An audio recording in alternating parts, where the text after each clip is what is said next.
Always remember, the opinion you follow should be your own. Just consider the things stated here to be a second opinion from a complete stranger online. Hey, what's up, Mike? Happy Friday, Phil, and everybody out there listening. Happy Friday. Mike, I want to send a thank you to our audience. The response we've had the last couple of weeks, they seem to like these Netflix reviews that we've done, critiquing these TV series. So I just wanted to thank all the people who have shouted me out and responded and linked our podcast to other places. Yeah, and I will add that I got a number of people that sent me messages saying, hey, I heard the show. I haven't watched it yet. And I've got a couple back that said, oh, we've watched it now. Thanks so much for recommending the show.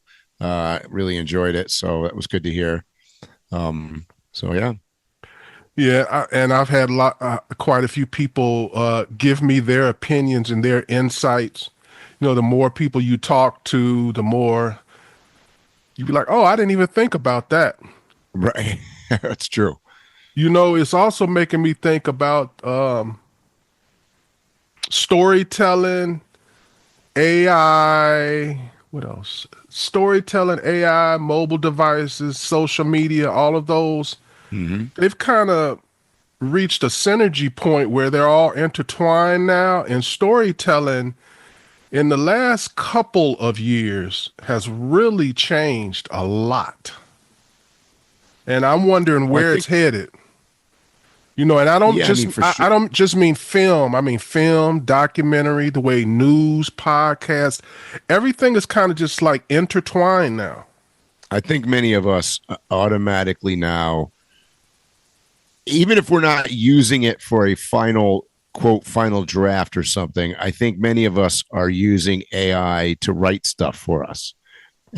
Meaning, like, if I've got something to say, even if I'm like, I'll give you an example. If I'm working on my website and I have a page about something, I'll run it through, Chat GPT or some AI program to write it for me.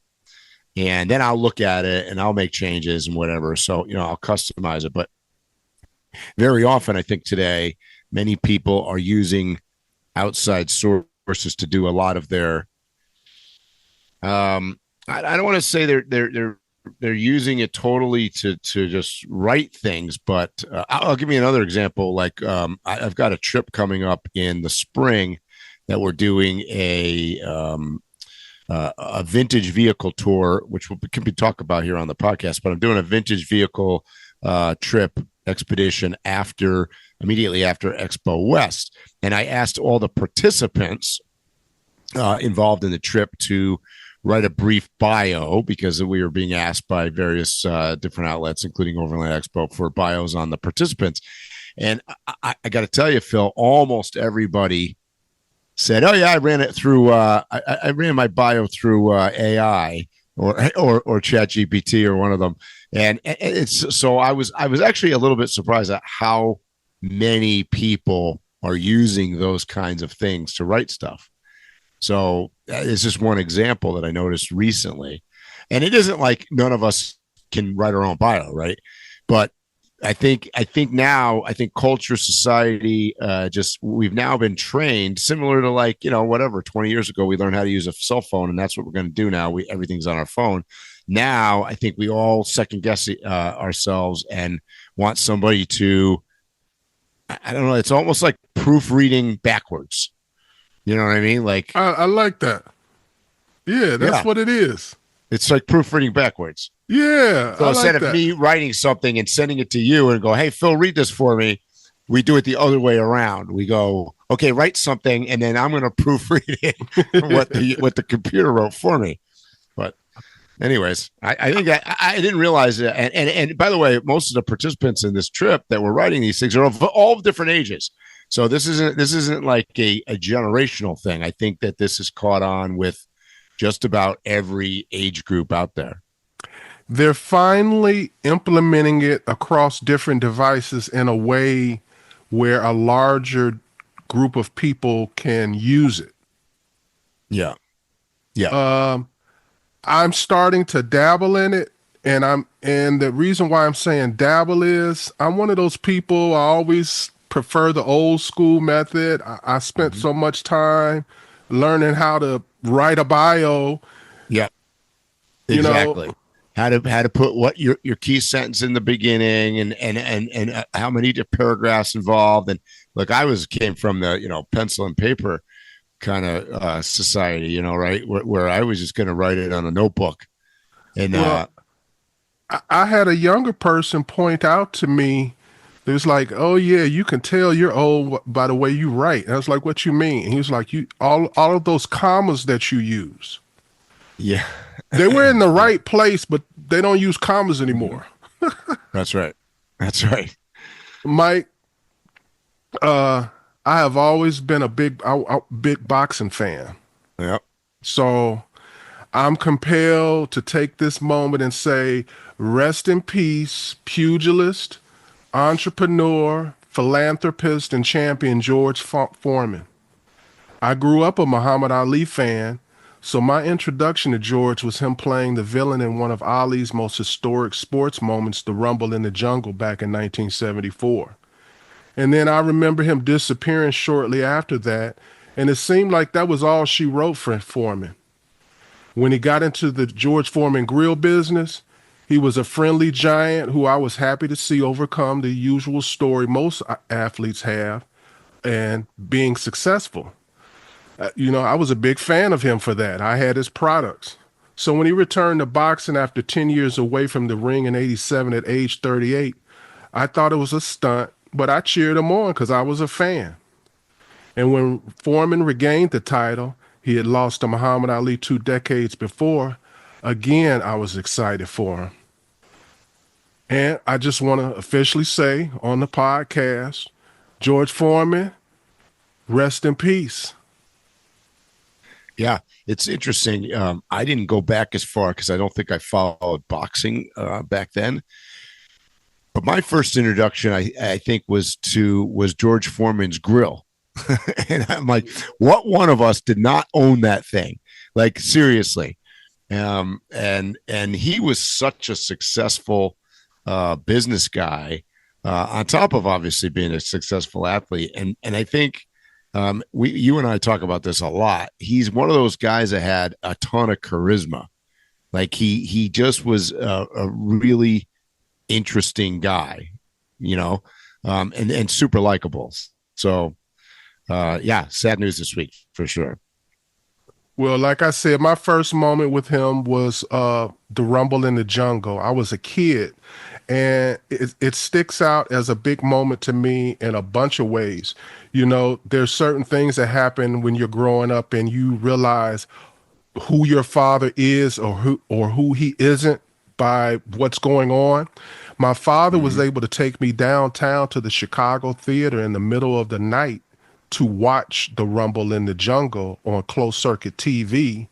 And I came to find out my father had a few little connections because I was the only kid at this thing in the middle of the night. And I kept up watching Muhammad Ali, and therefore I ended up watching George Foreman. So it's like a memorable thing to me. Yep. All right. I wanted to ask you, Mike, about the tariffs. Oh boy. Here we go. You know what? We'll come back to that. By the way, they just announced today or yesterday a blanket tariff on automobiles worldwide. 25%. Yep. That's right. Well, just go into it, Mike. What do you think about the tariffs? Well, I think I said this on a prior show. I'm not really a fan of the tariffs, to be honest with you. Economically, I don't understand the concept, meaning that, unfortunately, for Americans and for America, unless we produce the good, then a tariff isn't going to be super effective. Right. And what I mean by that is if you're going to put a tariff on a television Mm-hmm. and we don't make any TVs in America, then essentially the consumer, the person that's purchasing the television, is going to pay that 25% or whatever percentage that the tariff was put. That's going to get passed on to the consumer, just like anything else. And without the motivation to force companies, either whether they be American or foreign companies, to produce the product in America, it's unlikely that that tariff is going to be effective. So in the case of automobiles, the problem I see here, so I could support the automobile tariff a little bit more because we produce automobiles in the United States. So the idea behind the tariff is that it will increase purchasing of U.S. made products, and it will possibly even incentivize foreign companies, which, by the way, are already doing this. Toyota, Nissan, and everybody, really, just about all of them, are producing. All of them are producing vehicles in America, and it would, in theory, it should increase the likelihood that they're going to maybe open up new factories and employ more Americans. So I get that. However, I'm going to give you the contrast to that. The problem on the other side of this is that we've become a very international commerce society. And if you look at the contents of any given vehicle, I mean, there's a part in it that comes from virtually every damn country in the world, even an American built. So you could take a Chevrolet that's built in America. It's got parts coming from Africa, from Asia, from Mexico, from Canada, I mean, you name it, it's coming from somewhere. So the reality is that, you know, I could use that same example. So if, for instance, the dashboard of a Chevy is coming from, you know, Vietnam, because that's where the plastic factory is to make it, and unless we have that plastic factory in the United States, the incentive is lacking. And not only do we need the manufacturing capability in the United States, we need the people to do the work. So you have to have the factory, you have to have the raw materials, and you have to have the workforce. And that, unfortunately, is where America keeps running into problems, is that we don't have a workforce in the United States. Our workforce is very geared towards, has been pushed into, over the course of the last really 50 years, into a service industry. We are service oriented, and we are white collar, largely white collar job base in the United States. So the problem is that we don't have a lot of work. You know, look, the incentive for years has been get everybody to go to college. Great. So they go to college, they get out, they graduate, they've got degrees in poetry, and they got degrees on ancient history, and they got but none of these things are going to help the economy, right? You know, we lack tradespeople. We lack plumbers, electricians, engineers that can be, you know, tool and die is a big one. Like, right, if you're going to manufacture anything, you got to tool and die the crap out of stuff. Even Elon Musk said Tesla, which, by the way, Tesla is the number one American car company, or I should say, has the highest percentage. It is the company that you can legitimately say are American-made vehicles. Most of their products are made in the United States. But even Elon Musk said yesterday the tariffs would hurt them because there are products that they have to bring in to make their cars from overseas. I agree with everything that you said. And this falls in line for people who didn't see the reasoning behind the big deal with us getting minerals from the Ukraine and wanting Greenland and trying to make a deal with Canada. Moving forward with all of these tariffs is going to affect so many things that we manufacture because we don't have the base materials to build them or make them. Yep. No, that is true. And then you can even look at it as food, Mike. We can't feed ourselves. No. like for instance, a bag of grapes right now, that's out of season. There's nowhere in America that you can make you could have grapes or enough grapes to provide for enough, the total population. So where do we get them from? We get them from Chile. We get them from Mexico. We get them from different other places. We need that, and we need that not to stop. A lot of our food, believe it or not, comes from farms in Norway and places like that. Lots of it. We can lose this war. And I like that you isolated the cars. If it had just been the cars, that would have been like perfect. And everything else, the transition is too rough. Yep. It's too long. Right. I mean, eventually, to be honest with you, America, between the lower 48 states and Alaska for sure, has huge amounts of resources that largely are untapped because it's been cheaper and politically more correct to take a lot of the products from overseas, like oil, like natural gas, like, there's a lot of stuff that we get from other places that we have tons of. I was reading an interesting article the other day. I guess I didn't know this. There's more oil reserves in the United States than in any other country. And I did not realize that we were like the number one oil producing nation in the world right now. I did not know that. I would have guessed. Trump been saying it like crazy. I know. That's his spiel. Yeah. And I wouldn't have thought of that. I would have been guessing Saudi Arabia or Venezuela or somewhere else. But not only are we number one producer, we're also have more reserves than they actually do. Our limitation is, like I said, it's politics and, a faction of people that don't want to take it out of the ground. But by the way, they're okay as if it's coming out of the ground over by those people. That's the old saying.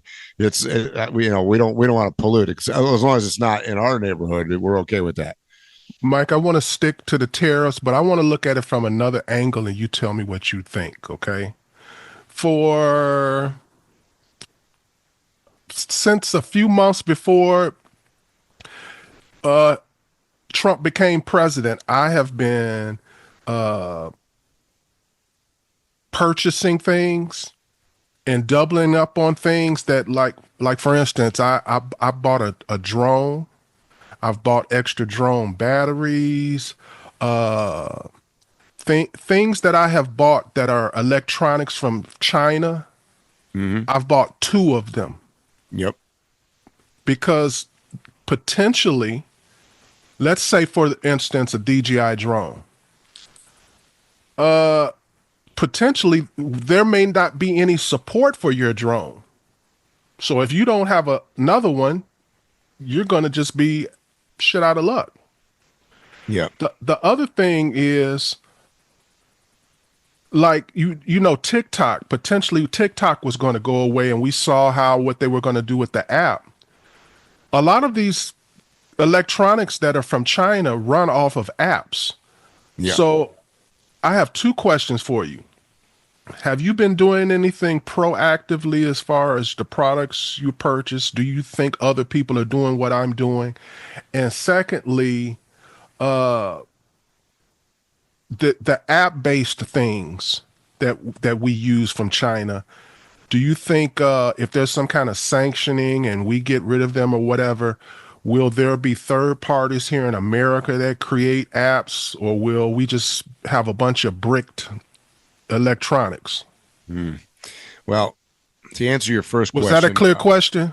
It was. Yeah. To answer your first question, I also use DJI as an example because that's what I use for my filming as well.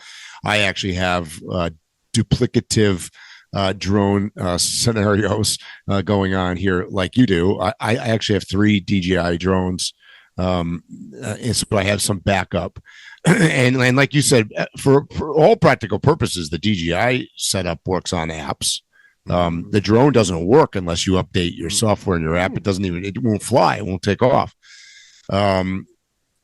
Do I think that that's a weakness? Yes. I do think that the bottom line is right now the Chinese make, in my opinion, make the best drones. Okay, so I mean, specifically DJI for consumers, they make the best product by far, and we don't really have a lot of options. We definitely do not have, and I'm not saying there aren't good. There are some very good American drone companies out there, but they're not into the prosumer consumer market. They're making agriculture and defense and various other things. Could we have drones made in America? They're not producing them nowhere near the quantity. No, or the size. They're all largely the big drones. So we're at a weakness here with that. Do I think that I could end up with a bunch of paperweights in my truck? Yeah, I think that is a possibility. I am a pretty strong proponent of calling BS on all that argument that we had earlier with the TikTok, which, by the way, I think the deadline for the sale of TikTok and the quote banning of that again is coming up in another week. But I don't see that happening. I don't see them banning it. I think the reality is that most sane human beings have figured out that foreign governments, including the Chinese, have a lot better ways of spying on us and have infinite amounts of ways to track us, and we're being tracked by every single thing known to mankind, including your phone, somebody's listening to us on Zoom right now. It's being transmitted on the internet. Anybody, North Korea could be listening to our podcast. So the reality is that I'm not the least bit concerned about security. I think that's a load of bullshit. I don't know. I'm sure there's people that are probably listening out there that disagree with me, but unless you are a true nomad living off grid somewhere without any electronic devices and you don't go into any town to get anything, you're being tracked, dude. Just let me tell you. So I would say that I'm fairly optimistic that we're not going to ban. As a company or as a country, we're not going to ban DJI, or we're not going to ban TikTok, or we're not. Now, having said that, I mean, yes, if suddenly Trump says we're going to put a 300% tariff on all foreign drones, we got a problem. When I say we, I mean you and me, Phil. I mean, we've got an issue. I know I got one. Yeah. So, I mean, and I guess that's taking it down to the real level here. I've always been a strong believer and an arguer for when we talk about politics in any way, shape, or form, everybody at the end of the day is really in it for themselves, regardless of what they say. That's what that's what politics is. Exactly. Well, although you're going to get a whole fleet of people say, "Oh no, we're looking out for the best of the society," and bullshit. I'm calling bullshit. No, that's the sales spiel. Yeah, that's the sales spiel. Exactly. So, am I okay with putting tariffs on, automobiles or?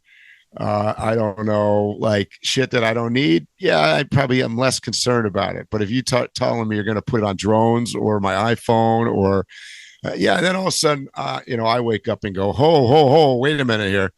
I don't know. If you to go back to the very beginning of what you asked, I am where we are today. I'm not a strong proponent of tariffs.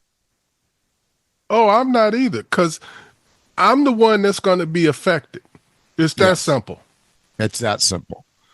Mike, people are probably wondering why I haven't brought this up yet, so let me go right to it, all right? Oh, boy. Top Trump officials included Jeff Goldberg, the editor-in-chief of The Atlantic, in a group chat on the Signal app about plans to bomb Yemen. That's not my question. My question is all of the rigmarole going around about it this week. This has been the biggest news. Is it big news? Is it just political gamemanship? What's your opinion about this? Because I definitely have some strong opinions about this. Well, I'm going to say two things. One, I personally think it's a gigantic whole lot of nothing burger. Number one. Number two, it was a major fuck up. Like it's a major fuck up. You just like who did it? Now, the problem is that most of the discussion I have seen has centered around go surprise me, call me colored. It's centered around political rhetoric and the usual bullshit, you know. So when I hear Congress questioning whether or not Pete Hegseth, the Secretary of Defense, was drunk at the time, I go, okay, well, that's 100% politics. But by the way, from all I could tell, he didn't set the thing up. They want to put blame on him because he's the easiest target and he's the guy they didn't like the most in the first place. When I don't think it had anything to do with him. I mean, even the guy that set the group chat up said he did it. Totally different guy. So when I say it's a lot of nothing burger, what I mean by that is it was a successful mission. It didn't jeopardize. Obviously, we succeeded at doing what we needed to do. Nobody got injured in it. You know, a mistake was made for sure. But my gut reaction is fix it, move on, don't do it again. Now, if you do it a second time, I got something different to say. But clearly, and how that's the worst person. I mean, it would have been way better off putting me or you or some nobody on by accident, some phone number. But how the hell did they get the editor of the Atlantic on there? Is mind fucking staggering. I mean, really. But and then the argument goes back and forth. Was it classified information? Was it not? Well, I read through that whole damn transcript. I mean, there was stuff said, but whether it was, I didn't. I agreed with I don't know who it was. I think it might have been Marco Rubio said, look, the chat was set up basically between the heads of the departments and to nominate somebody in their department to be the communicator to foreign countries and whatnot after it happened and tell them this is what's going on. This is why we did it. Normal conversation you normally have. So based on that, which reading it was pretty accurate. I mean, it listed like what we were going to use and who we were trying to hit and where, but I don't know if I would call that top secret. Like it didn't have like anything on there that I saw that was like earth shattering. I mean, you also got to realize, I've been to Yemen. These guys might as well be living in, I call it concrete tents. I mean, yes, they have some equipment that they've gotten from Iran primarily, because you got to realize who we're really fighting in Yemen is Iran, right? But by and large, they're not much of a threat to us. I mean, they shot at us. They've tried to shoot, but they're. So I wasn't going to address this part of it, but there's certain things that you said, so it's making me. I wasn't going to get into whether or not that the particular information that was, talked about on that conversation, whether it was top secret or not or whatever. But let's get into that. Okay. It doesn't matter. When you're at that level of government, you are supposed to understand that information is power. Yep. Everything that you just told me sounds like a nothing burger, but to the right person, that information can be used to manipulate other things. Yes. And you never know what the piece of information will be. Brief example. If you're living in Northern Virginia or Washington D.C. and you are a government contractor or something like that, right? And you're privy to some information. I know people all the time, they sit at the bars and they tell these things and they end up getting arrested. They tell information that they're not supposed to tell and they end up getting arrested. And it'll be some trivial something that they told to impress a girl at a bar. Sometimes the girl at the bar is somebody literally working for the government to see, does he tell information? And the information is far less important than this. Far less important than this.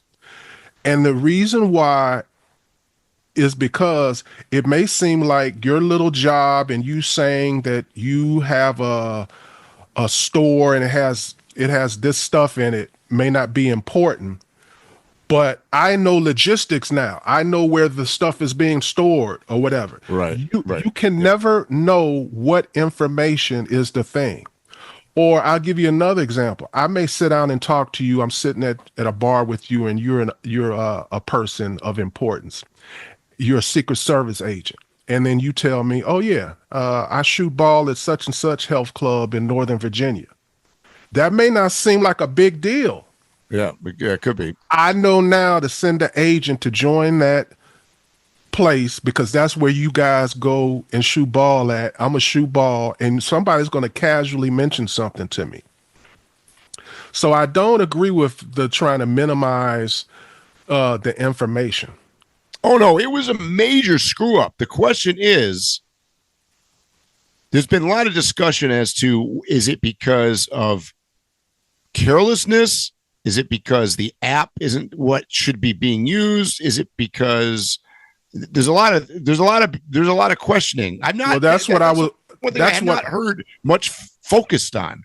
Well, that's what I wanted to address, and that's the part that it's the signal part. People I don't care what station in life you are. There are people who understand information is power, and there are other people who seem to not. Whether it's just whether or not, you talk to your mom, but then your mom tells your business to people. And she's thinking, well, it's okay to tell this person or not. So there is always going to be somebody who sends a memo on a computer, and I'm not even talking about government now, that sends on a computer that they shouldn't.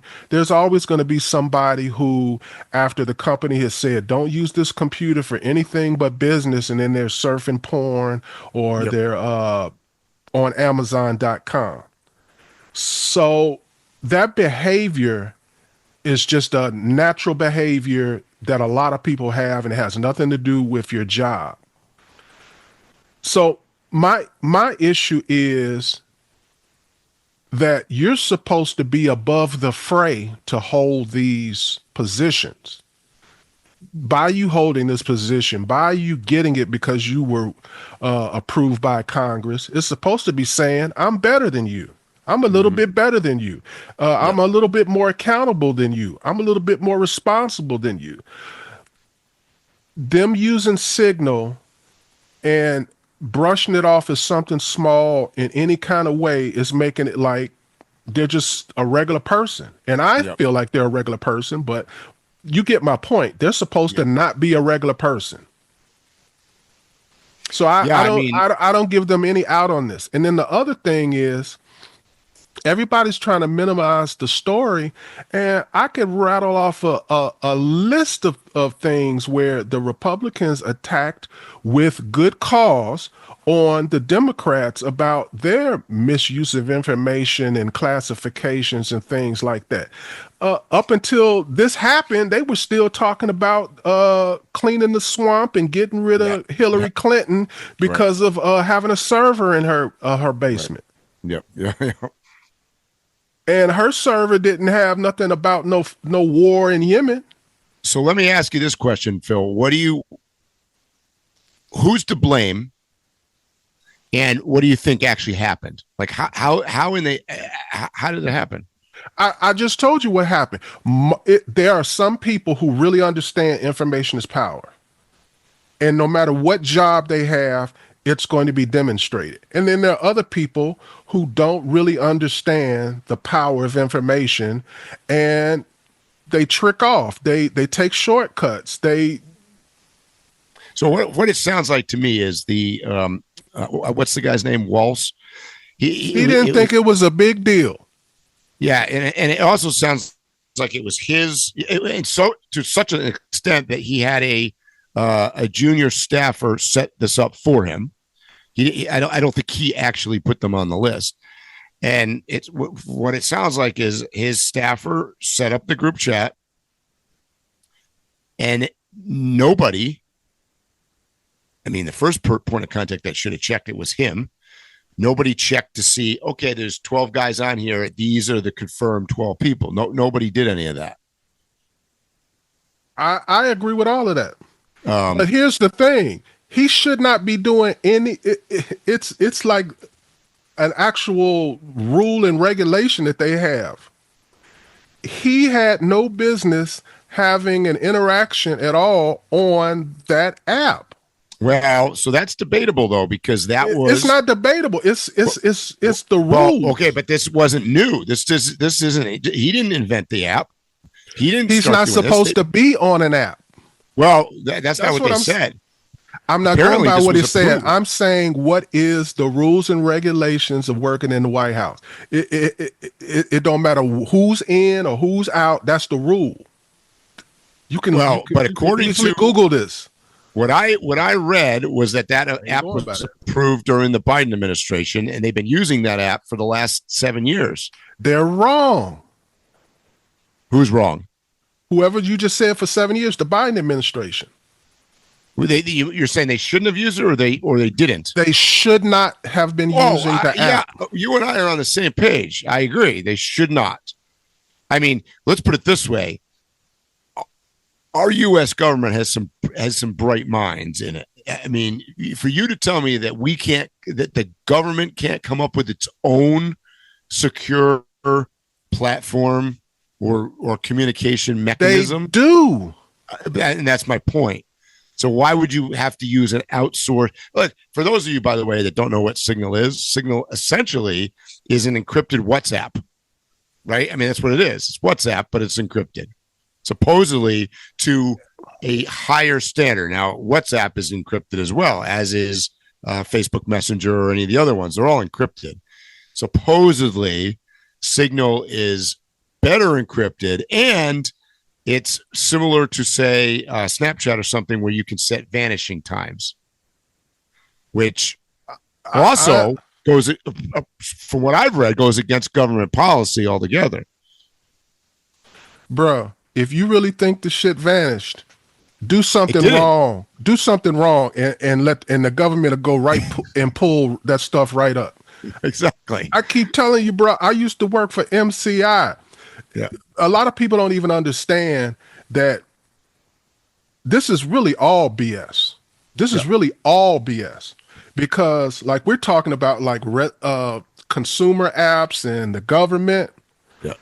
All of this is all run on the same infrastructure. Yep. When I worked for MCI, that's what I did. I literally worked on the stuff for the government. Yep.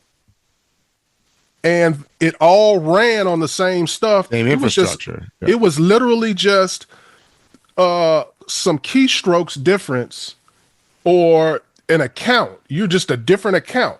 Yeah. It's not like there's not no real precautions. Right. And when the government goes in and does a wire on somebody, it's not like on TV. It's right there in a residential switch, and they have a little cage, and they're sitting in the office, and it's in a cage, but it's connected to all the other stuff. Yeah. So my point is that none of this stuff is really secure. No. I understand. I totally understand. The same satellites that do stuff for the government and the military are the same ones that do it for residential. Elon Musk, his new satellites, trust me, are not just used for Starlink. Right. I know. Exactly. I know. I laugh when people tell me that. Yep, you're right. So, what do you think, Phil? What should be the outcome of this?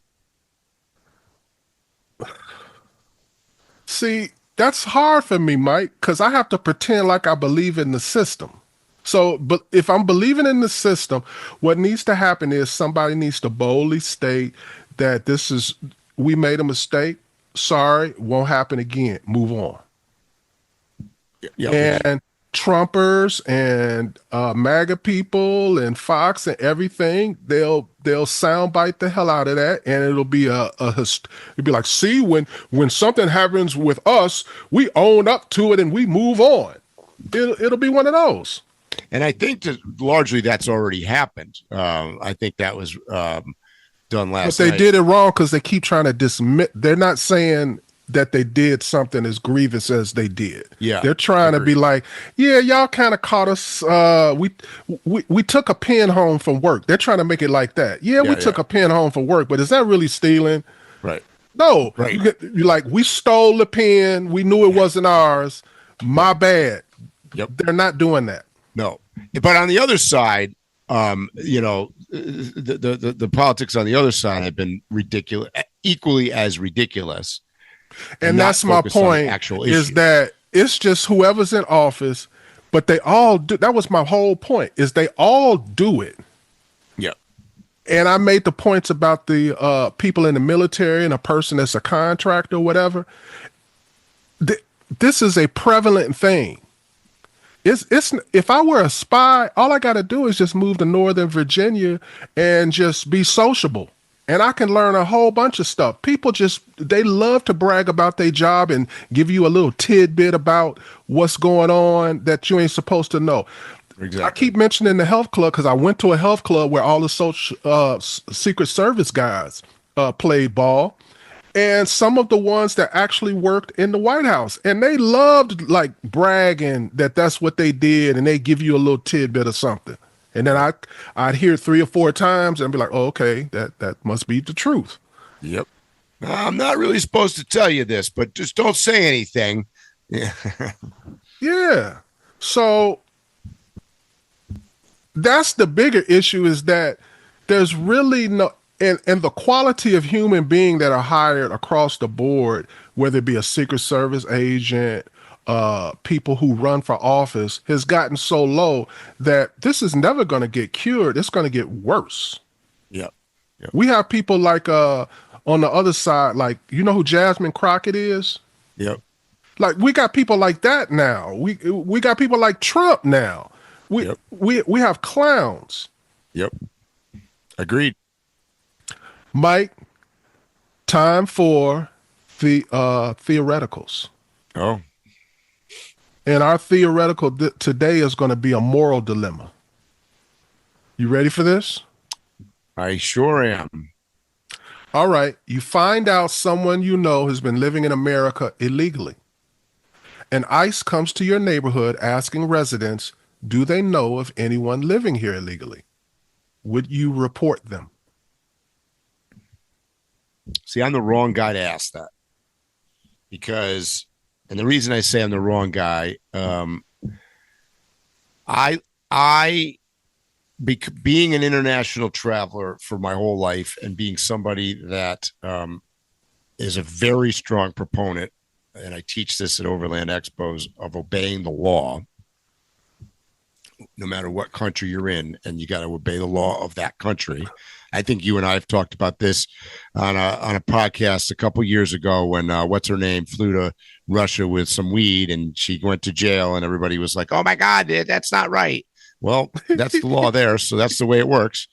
I'm gonna stick by what I always say, and I would be inclined to turn the person in if they're there illegally. Right? You're saying that they were there illegally. But so by definition, that means they did not go through the proper channel. They did not get their correct visa. Like, I'm sitting here on this podcast. You don't know. They you don't know what they did. They may have started out illegal. They may have started out legal and ended up illegal. You don't know what the reason is. But I do know that they're there illegally. Correct. Okay, well, that's my point, though. I'm sitting here on this podcast from Mexico, and I am here in Mexico legally. Now, I will tell you that there are people that around here, and it's that are not like there's many people that I get this on the there's this Facebook group called Talk Baja. I can't stand it because it's just, to me, it's just a group of I'm going off tangent here, but people will say all the time, well, I crossed in and nobody asked me for anything, so I didn't get my 180-day visa. Well, then you're breaking the law. Like, I don't know what your question is, but they're like, well, I've never done it before, or nobody was there, so I just didn't do it. I don't think it's a problem, right? I mean, I don't know what to tell you. So I would say the same thing in America. We have many paths to legality. I am a huge, maybe this is my libertarian coming through, but I am a huge, you got to take control of yourself. Do not expect somebody else to take care of you all the time. This is not a nanny state. We do not want to all be like California. So for my anti-California statement here, I would turn the person in because they're not legal. It's the only thing I want to know about. Same here. I don't have as long an explanation. I'm not about to have the U.S. government come ask me a question by an official, and I lie or deny. It's just that simple. It's that simple for me. Yeah, I'm not going to lie. That's my point. If you're going to put me into a scenario where I potentially could be on the hook for aiding and abetting or assisting, no, I'm staying out of that. That guy over there, he's illegal. And I have a basic thought. If me as an American citizen help a person in America who isn't an American citizen continue to do something illegal, I think that is the basic definition of a traitor. Yeah. Agreed. And so Phil, let me extrapolate on this a little bit more. How do you have in America right now, and I know Trump's trying to get rid of them, and that's a big political thing, but how do you have a scenario where you have, quote, a sanctuary city? Explain That's what this is all about to me. Explain. I don't even understand that concept. So what does that mean? You've declared that your area is okay to be illegal. You don't have to follow laws. We can rob stores. We can rape people. What does that mean? You are basically saying I will go against the country. That's what you're saying. I will go against the country to protect non-citizens. So if there's somebody out there that is listening right now that is on that side, I'll call it the more liberal-leaning left side, that has in the past or now supports the, quote, sanctuary city thing, I'd like to hear your viewpoint on that, because I don't understand it. I legit don't understand that at all. All right, let me give you another one, Mike. Oh, this is something a little more fun and nothing political about it. All right. Oh, you ready? You're at your best. All on red. You're at your best friend's wedding just an hour before the ceremony is to start. Earlier that day, you came across definitive proof that your best friend's spouse-to-be is having an affair with the best man or maid of honor, and you catch them sneaking out of a room together looking disheveled. If you tell your friend about the affair, their day will be ruined. But you don't want them to marry a cheater. What do you do? Oh, jeez. God. I'm going on the opposite side of what I just said for the I'm staying the hell out of this. I want to be a million miles away from what you just said. Run it by me one more time. You're at your best friend's wedding just an hour before. Best friend's wedding. Okay. Before best friend. Yep. Before the ceremony is to start, you come across definitive proof that your best friend's spouse-to-be is having an affair with the best man, and you catch them sneaking out of a room together, looking disheveled. If you tell your friend about the affair, their day will be ruined. But you don't want them to marry a cheater. What do you do? Well, I mean, it's going to be ugly, but I would tell them. I'd tell them. I think we got to band together on that one. I mean, as much as I wouldn't want to, and my real hope would be that, sadly, I mean, he should have known this. Mike, I love you. You're my best friend. You're so much so my best friend that if this ends up us not being friends anymore, I'm willing to make that sacrifice. Your girl is a hoe. Yes. I mean, you can't just sit like that, be ugly. Because I mean, think about it this way. Later on, look, if she did it the one time, she's going to do it again. And then you're going to be in that I'm not going to coach him or nothing. Because you just tell him. There's another life lesson that I have learned too. Hopefully I wouldn't have a best friend like this, but I have learned that there are a lot of men who feel like the girl that they're with or going to be with is a major upgrade to them. And they kind of know that she's a floozy. And you literally made things worse. Now I got to act like I'm pissed and I want to break up with her. Right. And I've seen it the vice versa, where a woman is told another woman and she's like, I knew he was messing around. You done blew it. Now I have to act like I'm pissed off, and I ain't. There are people who have gotten divorced that really they got divorced only because of appearances. Yep. Because it had to. So I'm not even going to assume. So I'm not going to call. I said hoe, but I wouldn't call her that. I would just tell him the facts. Yep. Because he may be like, I know she ain't shit. I love her. Yep. And that happens a lot. Yep. Sadly, yes. All right, one more, Mike. All right, here's a good one for you, Mike. You ready? You are in southern Utah in the middle of nowhere, and you witness a drug deal gone bad. They end up shooting and killing each other. There's $1 million in drugs and $7 million in cash. What do you do? A, use your inReach or Skylink to alert authorities and wait for instructions. Take the drugs, money, and enjoy the rest of your life. Take just the money and enjoy the rest of your life.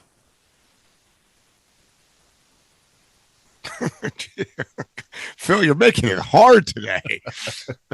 So I'm assuming is this a perfect scenario? So if you take the money and or the drugs that the cartel's not chasing after you. I don't know. I'm just I'm not taking the drugs. I'm not inclined. I am let's do process of elimination. I'm not taking the drugs. I'm not going down that road at all.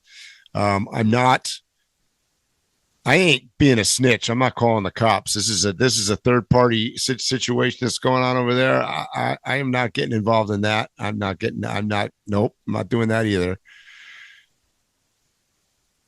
I mean, the only question about it would be whether I take the $7 million in cash. Yeah, I'm waiting.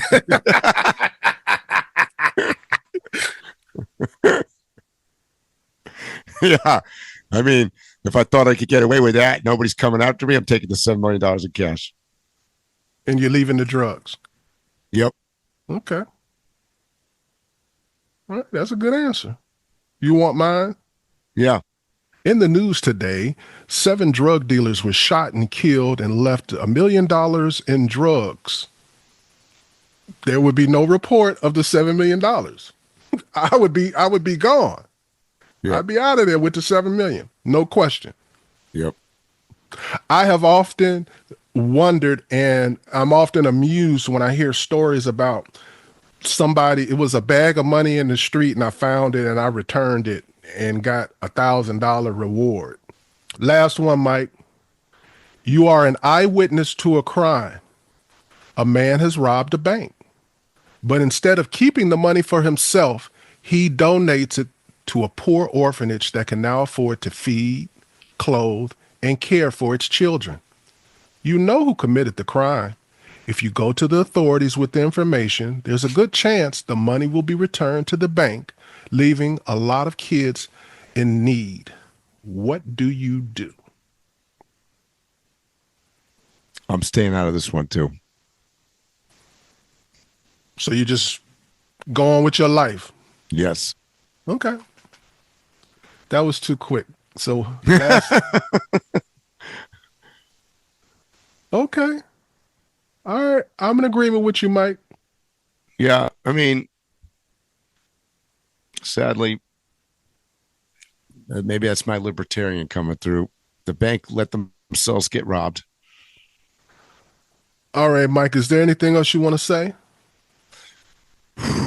This was a true random waypoints, right? This is, oh yeah, we're random waypointing all over the map.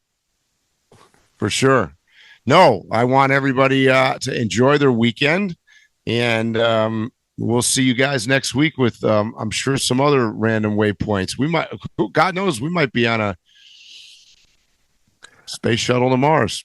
And I just want to say to the audience, if you have any recommendations on Netflix or Amazon Prime or something like that, shoot it past me.